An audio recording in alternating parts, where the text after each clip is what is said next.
오늘 읽어드린 이 에베소서 2장 1절부터 10절 말씀에 보면 우리 그리스도인들의 과거의 신분이 어떤 신분이고, 그리고 변화된 현재의 신분은 어떤 신분인가, 그리고 변화된 현재의 신분이 상처 입지 아니하고 깨지지 아니하고 그대로 유지되어졌을 때에 장차 하나님께로부터 받을 은혜, 받을 복이 무엇인가를 이 에베소서 2장 1절로 10절 말씀에서 교훈을 하고 있습니다. 그렇기 때문에 이 말씀이 우리에게 주는 그 교훈은 뭐냐면은, 그리스도인은 항상 과거에 죄인이었을 때에, 이방인이었을 때에 그 삶을 변화시켜서 그리스도 예수 안에서 새 사람이 되어서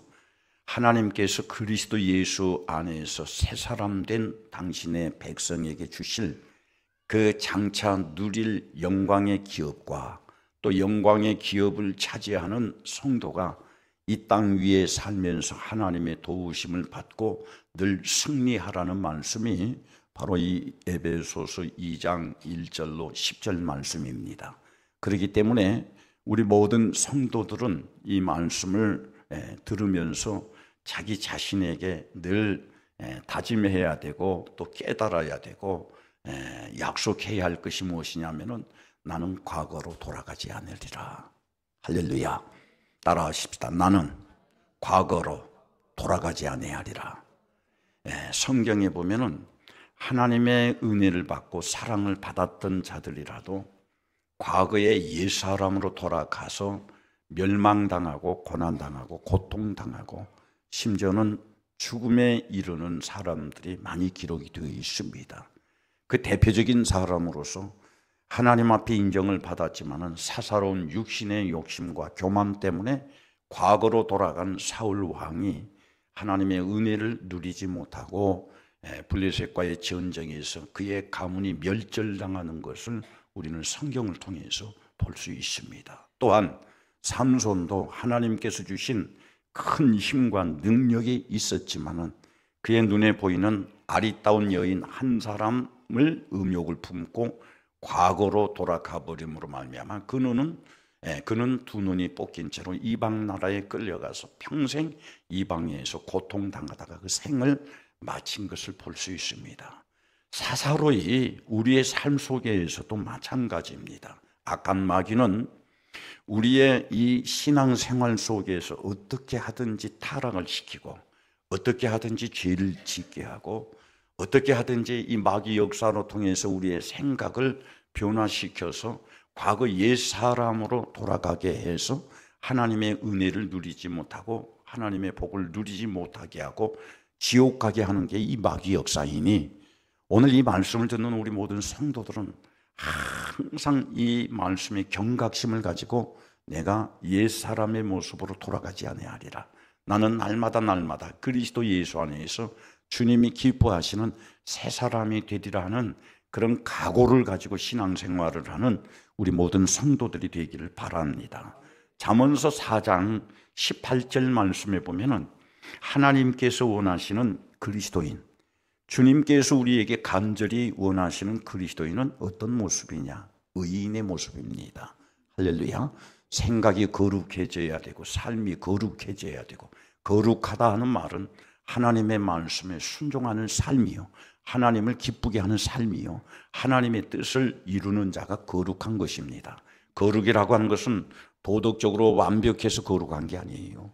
윤리적으로 완벽하다고 해서 거룩한 게 아니고, 그 말솜씨가 말솜씨가 매끈하다고 해서 거룩한 게 아니라 그 사람이 그 심령 깊숙이 해서 어떻게 하나님의 뜻을 이루는가, 어떻게 하나님을 기쁘게 하는가, 어떻게 하나님이 원하시는 대로 순종하며 사는가 하는 사람이 바로 의인이라는 겁니다. 그런데 이 잠언서 4장 18절 말씀에 보면은 의인에 대한 약속이 있습니다. 다 같이 읽어보십시다. 의인에 대한 약속이 무엇인가? 시작. 의인의 길은 돋는 햇살 같아서 크게 빛나 한낮에 광명에 이르겠느와. 아멘. 다시 읽습니다. 시작. 의인의 길은 돋는 햇살 같아서 크게 빛나 한낮의 광명에 이르거니와. 아멘. 오늘 여러분들이 정말 하나님께서 인정하시는 의로운 자들이 되기를 주의 이름으로 축원합니다. 그래서 여러분의 삶이 날마다 더 빛나는 햇살 같아서 한낮에 최고의 이 빛이 따갑고 이 밝기가 최고에 이르는 것 같이 하나님이 여러분들을 도와주시고 여러분의 경영이 하나님께서 경영해 주심으로 말미암아 큰 빛에 이르는 축복을 누리는 성도가 되기를 주의 이름으로 축원합니다. 그러면은 우리가 이런 삶을 살기 위해서는 우리 자신을 알아야 돼요. 나의 과거에 행했던 것이 나는 죄인 줄 모르고 하나님 앞에서 하나님의 뜻을 거역한 줄 모르고 살았던 과거의 나의 모습이 어떤 모습인가를 오늘 본문 에베소서 2장 1절부터 3절 말씀에서 가르치고 있는데 다 같이 한번 읽어볼까요? 에베소서 2장 1절로 3절 오늘 본문입니다. 시작. 그는 허물과 죄로 죽었던 너희를 살리셨도다. 그때의 너희는 그 가운데 행하며 이 세상 풍조를 따르고 공중 권세 잡은 자를 따랐으니 곧 지금 불순종의 아들들 가운데에서 역사하는 영이라. 전에는 우리도 다 그 가운데서 우리 육체의 욕심을 따라 지내며 육체와 마음에 원하는 것을 하여 다른 이들과 같이 본질상 진노의 자녀이었더니. 아멘. 나의 본질은 하나님의 진노를 받을, 하나님께 버림을 받을, 하나님께로부터 유기받은 자라는 겁니다. 유기라는 말은 무슨 말입니까? 여러분 요즘에 그런 말 잘 듣지요? 주인 없는 개, 유기 고양이, 유기묘라 그러죠. 고양이 묘자를 써서 유기묘, 주인 없는 고양이. 주인이 처음에는 애완용으로서 참 사랑을 받았고 좋은 거 먹고 좋은 집에서 주인으로부터 참 사랑을 받았지만은 결국에는 주인으로부터 버림받은 개처럼 또 주인으로부터 버림받은 고양이처럼 이 버림받았다는 것은 진노를 받았다는 거예요. 이제 버림받으면 어떻게 됩니까? 오고 가는 사람들이 다 관심도 두질 않습니다. 피합니다. 그리고 어떤 사람은 자기의 삶 속에 방해가 되면은 이 개 같은 것도 걷어차버립니다. 덫을 놔버립니다. 그리고 요즘에는 심지어는 석궁으로 이 고양이나 유기당한 고양이나 개를 석궁, 그러니까는 활로 쏴서 죽여버린 사건도 있고요. 또 어떤 개들은 너무 무서우니까 포획을 하고 또 어떤 개들은 그들을 속여서 쥐약을 넣어서 먹여서 죽여버리는 그런 일들이 비일비재합니다. 우리의 신분이 어떤 신분이냐면은 바로 이런 진노를 당하여야 할 신분이라는 거예요. 본질상 우리의 모습이 바로 그런 모습이라는 겁니다. 그러면은 우리가 왜 이렇게 하나님께로부터 버림을 받아서 진노를 당할 수밖에 없는 그런 신분이었느냐 하는 것을 오늘 이 에베소서 2장 1절에서 두 가지를 말하고 있습니다. 하나는 뭡니까? 내 허물 때문에. 따라합시다. 내 허물 때문에, 내 죄 때문에. 그래서 성도는 자기의 허물을 없애야 돼요. 저도 부단히 목사이기 때문에 성도보다는 좀 거룩해져야겠다, 성도보다는 좀 완벽해져야겠다 그러는데 살다가 보면은 처참하게 깨져버리는 게 이 내 모습인 것을 날마다 발견하게 되어지고, 그것 때문에 이 강단에 서서 설교해야 할 내가 영성이 아주 그냥 뒤죽박죽 돼버릴 때가 한두 번이 아니에요. 그런데 어제 저녁에도 제가 집에서 기도하면서 그런 생각을 했었습니다. 하나님의 은혜를 누리려고 하면은, 하나님의 축복을 누리려고 하면은 끊임없이 나를 파괴하는 이 허물을 없애야 하는데, 이 죄를 없애야 하는데, 나도 모르게 순간 나를 설득시켜서 죄의 수렁에 이끌고 가는 이 마귀 역사를 어떻게 해야 하나. 그러나 우리는 자기 삶 속에서 이 허물과 죄를 없애기 위해서 부단히 애쓰고 힘쓰고 기도해야 할 것이 무엇이냐면, 하나님, 오늘 하루 살아가는 삶 속에서도 다 사람 앞에서와 하나님 앞에서 내 허물이 나타나지 않게 해주세요. 내 죄가 마귀에게 들켜지지 아니하도록 허물과 죄를 이길 수 있는 믿음을 나에게 주세요 하고 더 많이 기도해야 되고 더 많이 힘써야 되고 더 많이 노력해야 합니다. 우리 모든 성도들이 바로 그런 성도들이 되기를 주의 이름으로 축원합니다. 그러나 오늘 본문 에베소서 2장 1절로 20절 이 말씀 속에서 하나님이 과거에 그리스도 밖에 살았던 그 성도의 모습을 보면서 그것을 언급하면서 오늘 본문 2절에서 무엇을 경고하느냐 하면은 세상 풍습을 따르는 자들, 세상 풍조를 따르는 자들에 대해서 경고하고 있다 이 말입니다. 오늘 이 말씀을 듣는 우리 모든 성도들은 여러분들이 하나님 앞에서 여러분의 믿음이 승리하고 여러분들이 해결하지 못하고 여러분들의 능력으로 경영을 이루지 못할 수많은 불가능의 문제를 안고 산다면 여러분과 나는 어떤 자가 되어야 하느냐면 하나님의 경고의 말씀에 귀를 기울여야 돼요. 귀를 기울일 뿐만 아니라 그 들은 말씀이 우리의 삶에서 순종이 되어야 되고 하나님의 요구하시는 그 말씀이 우리의 삶 속에서 반드시 이루어져야 합니다. 할렐루야. 우리 모든 성도들이 바로 그런 성도들이 되기를 주의 이름으로 축원합니다. 두 번째로 하나님께서 우리에게 경고한 이 2절의 두 번째 경고가 뭡니까? 한번 읽어봅시다. 두 번째 다시 시작. 그때에 너희는 그 가운데에서 행하여 이 세상 풍조를 따르고 공중 권세 잡은 자를 따랐으니, 아멘. 공중 권세 잡은 자를 따랐으니, 그러면은 공중 권세 잡은 자, 공중 권세 잡은 자는 마귀를 말하는 겁니다. 마귀를 따를 때에 우리의 삶 속에서 일어나는 게 뭡니까? 불순종이 일어난다는 거예요. 할렐루야. 그래서 마귀를 따르는 자는 자기 삶 속에서 필연적으로 자기도 모르게 드러나는 게 곧 하나님의 말씀을 불순종한다는 거예요. 그리고 하나님의 말씀을 불순종할 때에 그 사람에게서 나타나는 게 뭡니까? 육신의 본성이 나타나요. 나도 여기에서는 자유할 수가 없어요. 그래서 끊임없이 주님, 이것 이기게 해주세요. 이기게 해주세요.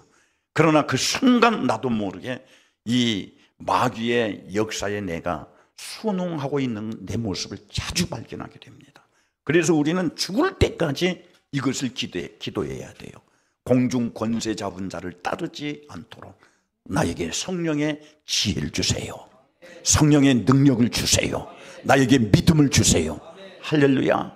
왜 우리가 공중 권세 잡은 자를 따르면은 우리에게서 일어나는 반응이 어떤 반응입니까? 마귀는 절대로 하나님의 말씀을 불순종하게 해서 우리를 설득시키는 게 뭐냐면 육신의 것을 이루도록 설득을 시킵니다. 에덴에서도 보면은 하나님은 선악과를 먹지 말라고 했습니다. 먹으면은 반드시 죽는다고 경고를 했습니다. 그러나 마귀는 이 하와와 아담에게 와서 하는 말이 무슨 말이었느냐면은, 야, 이 선악과 한번 봐라. 먹으면 맛이 있지 않게 보이냐? 탐스럽게 보이지 않느냐? 한번 먹어봐라.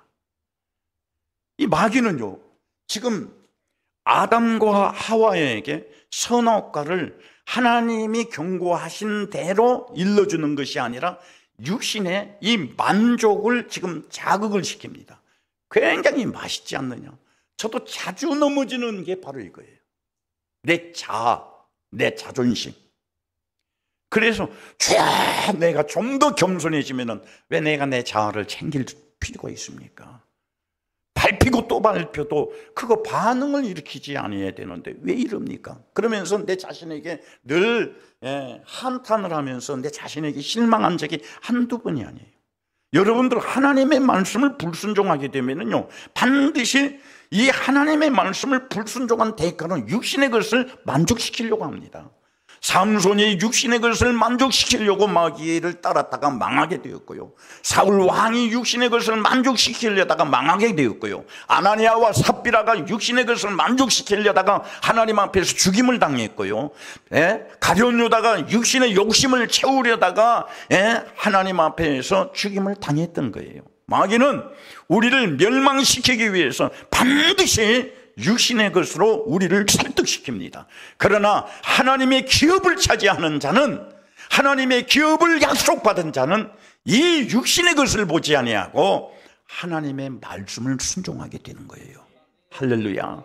오늘 이 말씀을 듣는 우리 모든 성도 여러분들은 정말 공중 권세 잡은 자의 말씀에, 이 유혹에 넘어가지 않기를 바랍니다. 그래서 바울이 로마서 8장 6절 말씀에서 경고한 게 있어요. 그 경고가 뭡니까? 다 같이 읽습니다. 로마서 8장 6절 말씀 다 같이 시작. 육신의 생각은 사망이요 영의 생각은 생명과 평안이니라. 육신의 것을 만족시키려고 하면 그 결과는 멸망이라는 거예요. 죽음이라는 거예요. 지옥이라는 거예요. 그러나 하나님의 말씀을 순종해서 육신의 것을 포기하고 육신의 것을 이기고 육신의 것을 거절할 때에 하나님께서 그 사람에게 그 모든 것을 약속하신 것이 뭐냐면은, 너는 잠시는 하나님의 말씀에 불순종하다가 육신의 것을 잃었고 육신의 핍박을 받았고 조롱을 받았고 시험을 들었지만은, 그러므로 말미암아 너는 하나님의 말씀이 내 속에서 이루어졌기 때문에 그 다음의 수술은 너에게 평안이다, 너에게 생명이다. 할렐루야. 오늘 우리 모든 성도들이 이 은혜를 누리기를 주의 이름으로 축원합니다. 바로 우리의 과거의 신분이 이런 신분이라는 거예요. 이런 사람에게는 하나님 앞에서 소망이 없는 사람이라는 겁니다. 우리는 이 과거의 이런 행위로 통해서 버림받은 유기당한 신분의 사람이 아니라 이제 그리스도 예수 안에서 새로 빚어진 하나님의 사람들이 되어지기를 주의 이름으로 축원합니다. 과거의 모습이 그대로 우리에게 남아있다고 한다면, 과거의 그 생각이 우리에게 그대로 남아있다고 한다면, 과거의 행실이 고쳐지지 아니한다면 나의 결국은 본질상 너는 진노의 자녀이다. 오늘 이런 데에서 우리 모두가 건짐을 받기를 주의 이름으로 축원합니다. 오늘 여기 6절 말씀에 5절 말씀입니까? 5절 말씀 띄워봐라. 허물로 죽은 우리를 그리스도와 함께 살리셨고 너희는 그 은혜로 구원을 받은 것이라. 6절 말씀 다 같이 시작. 또 함께 일으키사 그리스도 예수 안에서 함께 하늘에 앉히시니. 우리 모두가 여기에서 한 사람도 나고자 없이 이런 복을 누리기를 주의 이름으로 축원합니다. 그러면 이제 마지막 결론으로 이렇게 우리가 과거의 신분에서 변화되어서 이제 예수 그리스도와 함께 하나님의 사랑을 받은 우리가 이 땅 위에서도 우리의 경영이 하나님의 사랑을 받고, 가정이 하나님의 사랑을 받고, 교회가 하나님의 사랑을 받고, 자녀들이 하나님의 사랑을 받고, 졸지 말고 크게 아멘 하세요. 할렐루야. 그러면 이 사랑을 받은 우리는 이제 이후에 어떤 삶을 살아야 하느냐는 것입니다. 이것이 우리에게 주어진 교훈이에요. 7절부터 10절까지 이제 우리가 이런 큰 사랑을 받은 우리가 어떻게 살아야 하는가. 7절부터 10절 시작. 이는 그리스도 예수 안에서 우리에게 자비하심으로써 그 은혜의 지극히 풍성함을 오는 여러 세대에 나타내려 하심이라. 아멘. 첫 번째 우리가 해야 할 일은 뭡니까? 예수를 나타내야 돼. 당신은 왜 그렇게 복을 받았습니까? 당신은 왜 그렇게 은혜를 누립니까? 당신의 삶을 보니 평안이 없는데 어떻게 그 얼굴에는 그렇게 평안이 넘칩니까? 내가 당신을 보면 전혀 기뻐할 것이 없는데 당신은 어떻게 그렇게 기뻐합니까? 나는 당신을 보니 절망적이고 소망이 하나도 없고 가능성이 없어 보이는데 저 사람은 돈키호테처럼 굉장히 자기는 모든 것을 할 수 있다는 자부심에 가득 차 있는데 그 비결이 도대체 무엇입니까? 당신이 그렇게 평안하게 살 수 있는 방법이 뭡니까? 하고 우리에게 물을 때 우리는 그 묻는 대답에 어떻게 해야 합니까? 바로 여기 7절 말씀에 여러 세대에 예수를 나타내야 한다는 거예요. 크게 아멘 하세요. 그래서 교회에는 항상 주님이 내게 베풀어 주신 그 은혜를 드러내야 돼요. 저에게도 자주 그런 사람들이 있어요. 무엇을 먹고 그 암병에서 해방되었습니까? 어떻게 해서 그 지독한 고통에서 나올 수가 있었습니까? 저는 의식적으로 그렇게 얘기하려고 합니다. 예수가 해주셨습니다. 크게 아멘 하세요. 예수가 해주셨습니다. 그러면 우리는 지나간 과거의 삶을 통해서 예수를 드러내느냐? 아니에요. 성도는 이후에 베풀어 주신 그 미래의 삶에도 주님을 드러내야 돼요. 지금은 내가 이렇게 아골 골짝 같은 이 고난의 골짜기에서 헤매고 있지만 주님께서 나에게 은혜를 베풀어 주실 줄 믿습니다. 나는 그 기대를 가지고 삽니다.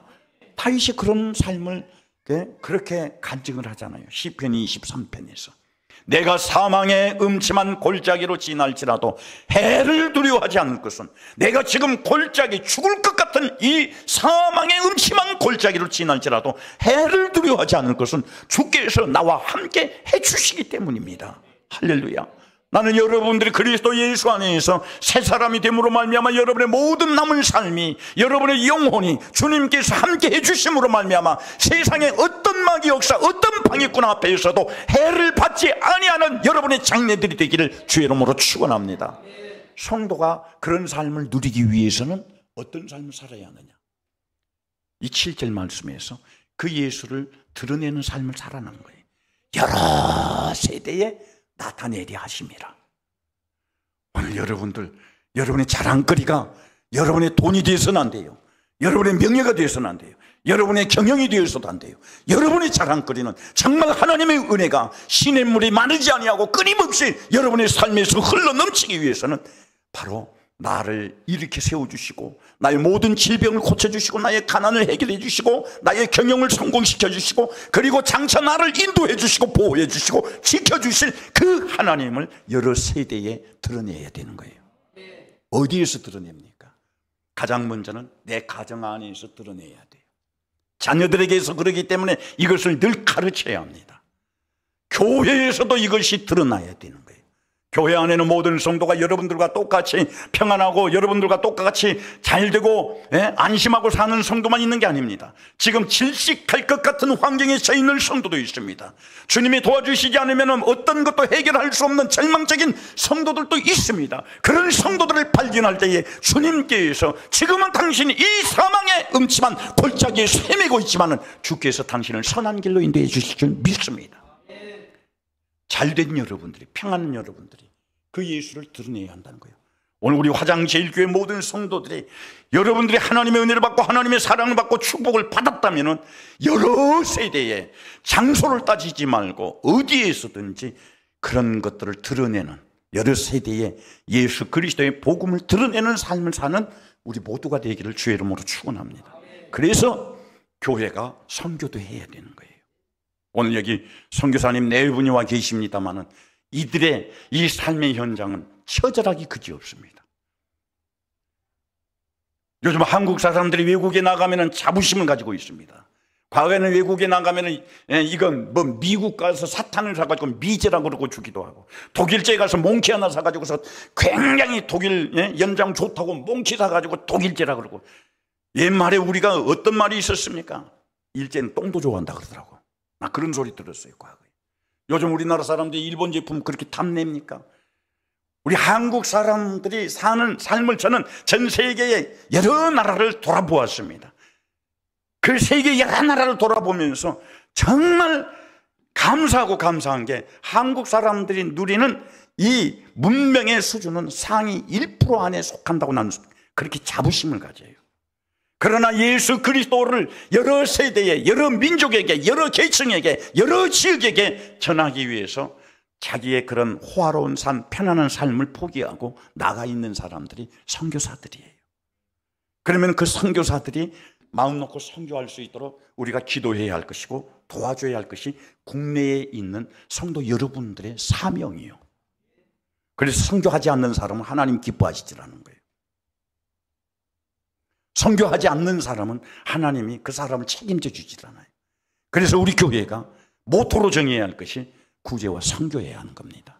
그것이 여러분의 삶에서 여러 세대에, 여러 지역에 계층을 따지지 아니하고 예수 그리스도를 드러내는 삶입니다. 이것이 하나님이 우리에게 명령하시고 요구하시고, 또 우리가 그렇게 행할 때 하나님이 가장 기뻐하시는 삶인 줄 믿으시길 바랍니다. 할렐루야. 또 8절이 있습니다. 8절 우리가 해야 할 것이, 지금 이제 이런 은혜를 받은 우리가 해야 할 것이 무엇인가? 8절 시작. 너희는 그 은혜에 의하여 믿음으로 말미암아 구원을 받았으니 이것은 너희에게서 난 것이 아니요 하나님의 선물이라. 아멘. 오늘 나는 내 능력으로 된 게 아닙니다. 오늘 나의 삶이 내 능력으로 된 게 아니에요. 오늘 나의 부요함이 내 능력으로 된 게 아니에요. 오늘 내 믿음이 나의 능력으로 내가 믿어서 되는 게 아니에요. 오늘 나의 평안함이 내 능력으로 된 게 아니에요. 하나님의 선물이랍니다. 하나님의 선물이라는 거예요. 나 같으면은 선물 줄 사람과 주지 말아야 할 사람은 구별할 것인데, 조금 예쁜 사람에게는 선물을 좀 값진 것을 주고, 그럴 것인데, 조금 충성한 사람은 더 좋은 선물 줄 것인데, 하나님은 그냥 모든 사람에게 따지지 아니하고 하나님께서 여러분에게 구원의 은혜를 주셨습니다. 구원받은 자에게 이 땅 위에서 경영의 축복도 주셨습니다. 그래서 나와 여러분은 하나님의 선물을 받은 자예요. 그 선물 받은 우리는 어떻게 살아야 합니까? 결론입니다. 9절 10절 다 같이 읽습니다. 시작. 행위에서 난 것이 아니니 누구든지 자랑하지 못하리라. 첫 번째 우리 그리스도인의 모습이 어떤 모습이어야 합니까? 자랑하지 말아라. 자랑하지 말아라. 교회가 크다고 자랑한 교회들 텅텅 비어서 요즘에 교회가, 그 큰 교회가 오히려 애물단지 된 교회들 많이 있습니다. 교회 큰 것 자랑하지 말아야 돼요.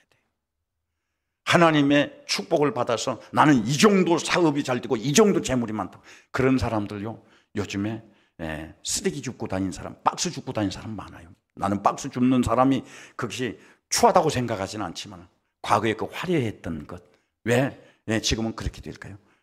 자랑이라는 건 교만이거든요. 하나님 앞에서 절대 자랑할 이유도 없고 교만할 이유도 없습니다. 우리 성도들에게 가장 먼저 하나님의 축복을 받은 사람이 경계해야 할, 하지 말아야 할 것을 여기서 말하고 있습니다. 10절 말씀 결론입니다. 다 같이 시작. 우리는 그가 만드신 바라 그리스도 예수 안에서 선한 일을 위하여 지으심을 받았으니 이 일은 하나님이 전에 예비하사 우리로 그 가운데서 행하게 하려 하심이라. 결론입니다. 왜 하나님께서 나에게 이런 복을 주셨죠? 왜 이런 은혜를 주셨죠? 그리스도 예수 안에서, 따라합시다. 그리스도 예수 안에서 선한 일을 위하여. 그래서 성도는 주님이 원하시는 선한 일이 무엇인가를 늘 생각하면서 그 일에 자기 물질을 쏟아부어야 돼요. 자기 마음을 쏟아부어야 돼요. 자기 몸을 쏟아부어야 돼요. 이 선한 일을 할 때 자기의 욕심이 생길 수가 있습니다. 자기 교만이 생길 수 있습니다. 자기 의를 나타낼 수가 있습니다. 이런 것 드러내면 안 돼요. 항상 하나님의 은혜가 내게 끊임없이 흘러넘치기 위해서는 선한 일을 위하여 나를 이렇게 만들어주신 하나님의 사랑을 깨닫고 늘 하나님이 나의 삶 속에서 원하는 선한 일이 무엇인가를 생각하면서 그 일에 순종하는, 그래서 여러분의 삶의 현장에서 하나님의 사랑과 축복이 멈춰지는 일이 없기를 주의 이름으로 축원합니다. 기도하기.